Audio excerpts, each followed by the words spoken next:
नमस्कार, मैं हूं आपके साथ प्रियांशु शर्मा और आप देख रहे हैं ग्लोबल इंडिया टीवी। आइए रुख करते हैं देश विदेश से जुड़ी छोटी बड़ी खबरों की ओर। बदनावर विधानसभा में कांग्रेस और भाजपा में कांटे की टक्कर मानी जा रही है। यहां पर देखा जाए तो दो अनुभवी राजनेता चुनावी मैदान में हैं। इसी पर खास चर्चा करने के लिए मेरे साथ मौजूद है भाजपा के वरिष्ठ नेता।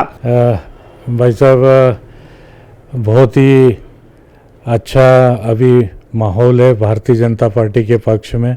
हमारे बदनावर विधानसभा में जैसे पूर्व में भी उपचुनाव हुआ था, उसमें भारतीय जनता पार्टी की ओर से राजा राजवर्धन सिंह जी उम्मीदवार थे।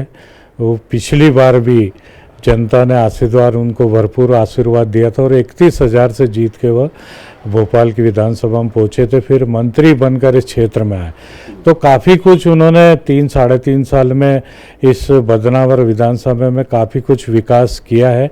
उन्होंने कोरोना काल में भी 1-2 साल तो कोरोना काल में बीत गया, उसमें भी उन्होंने भरपूर रात दिन प्रयत्न करके 24 घंटा इस क्षेत्र में लगकर कोरोना काल में जिसको जो जरूरत पड़ी, गैस सिलेंडर की, दवाई की, इंजेक्शन की, किसी भी प्रकार की डॉक्टर की, सारी सुविधाओं के माध्यम से उन्होंने इस बदनावर में तत्पर रहे और उस कोरोना काल से निपटने के लिए उन्होंने भरसक प्रयास किए।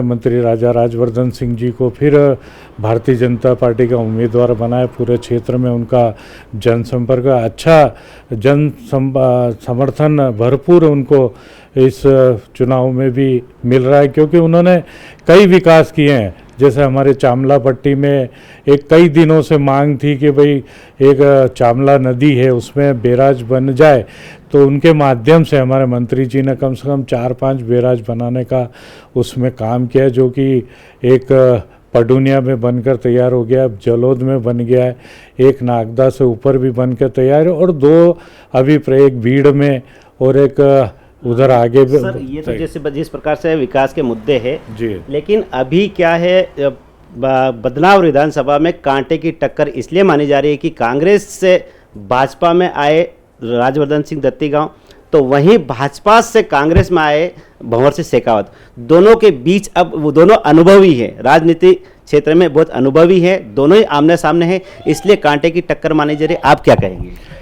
कांटे की टक्कर नहीं है। देखो, मैं आपको बताऊं कि कांग्रेस की पिछले 15 साल के पहले भी कांग्रेस की सरकार थी। आप सभी जनता जानती है कि जब 10 साल कांग्रेस की यहाँ सरकार थी, दिग्विजय सिंह जी मुख्यमंत्री थे, न तो सड़कों के पते थे, न बिजली की पते थे, कुछ भी सुविधा के नाम से कोई नहीं थी, कोई व्यक्तिगत योजनाएं नहीं थी। परंतु भारतीय जनता पार्टी की जब से सरकार बनी मध्य प्रदेश में, उसके पहले बीमारू राज्य मध्य प्रदेश को माना जाता, परंतु भारतीय जनता 2003 में भारतीय जनता पार्टी की सरकार बनने के बाद हमारे मुख्यमंत्री शिवराज सिंह जी चौहान ने इस मध्य प्रदेश को एक प्रगतिशील मध्य प्रदेश बनाने का काम किया। उन्होंने सड़क का काम किया है, बिजली के क्षेत्र में काम किया है, शिक्षा के क्षेत्र में काम किया है, स्वास्थ्य के क्षेत्र में काम किया। तो ऐसी भारतीय जनता पार्टी ने विकास किया है।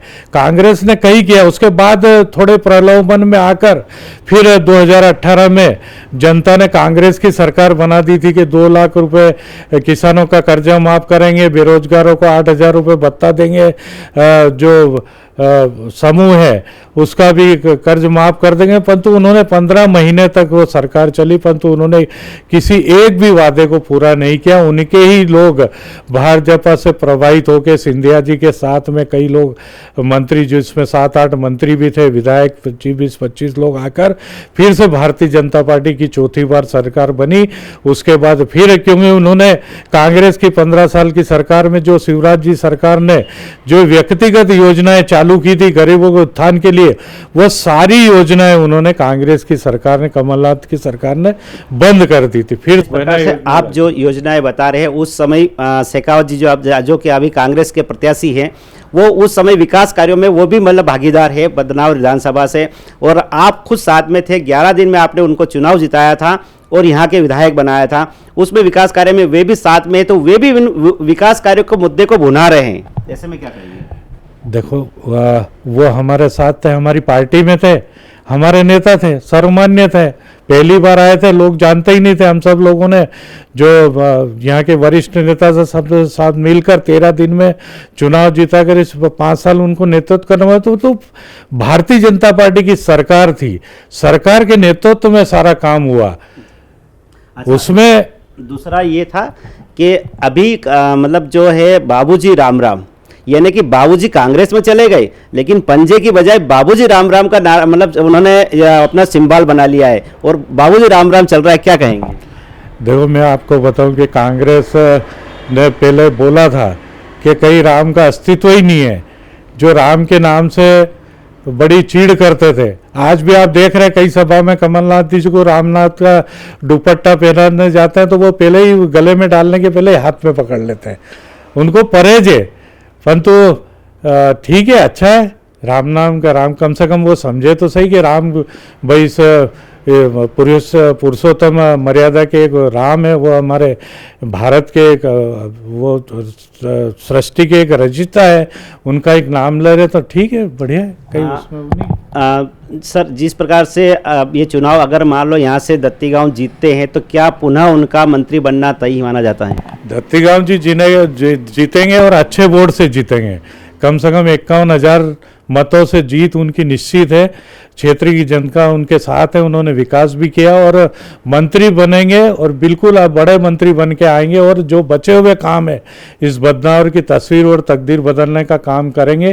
समय में नर्मदा का पानी बदनावर की जनता को मतलब मिल सकता, कम से कम 2 साल में पूरे क्षेत्र को नर्मदा का जल मिलने का पूरा काम पूर्ण। आप मंत्री जी के हमेशा साथ में रहते, किस प्रकार से उनको जन समर्थन मिल रहा है, आशीर्वाद मिल रहा है? उनके व्यवहार पूरे सभी लोगों से पूरा अच्छी तरह संपर्क है, उनके व्यक्तिगत संबंध भी है लोगों से और विकास का काम भी कर रहे हैं और सारी विधानसभा के लोग उनके साथ मिलकर काम करने के लिए एक साथ सब जुटे हुए हैं। पूरी भारतीय जनता पार्टी लगी हुई है उनके जिताने के लिए। ऐसा कहीं भी नहीं है कि कहीं ये नहीं है, परंतु पूरी भारतीय जनता पार्टी एक साथ जैसे उपचुनाव में लगी थी ऐसे की ऐसी इस चुनाव में भी पूरी भारतीय जनता पार्टी उनको जिताने के लिए लगी है। ये थे मेरे साथ भाजपा के वरिष्ठ नेता प्रहलाद सिंह जी, जिनका कहना है कि यहाँ पर जो विधानसभा बदनावर विधानसभा का चुनाव लड़ा जा रहा है यहाँ पर पार्टी में किसी भी प्रकार की कांटे की टक्कर नहीं, इनकी तरफ से कहना है कि पार्टी में कांटे की टक्कर नहीं मानी जाती है। हालांकि ये आने वाले 2-3 दिसंबर को ही पता चलेगा कि बदनावर विधानसभा में किसकी हार होती है और किसकी जीत होती है। वीडियो जर्नलिस्ट दिनेश बनारा के साथ अमर वर्मा, ग्लोबल इंडिया टीवी, धार।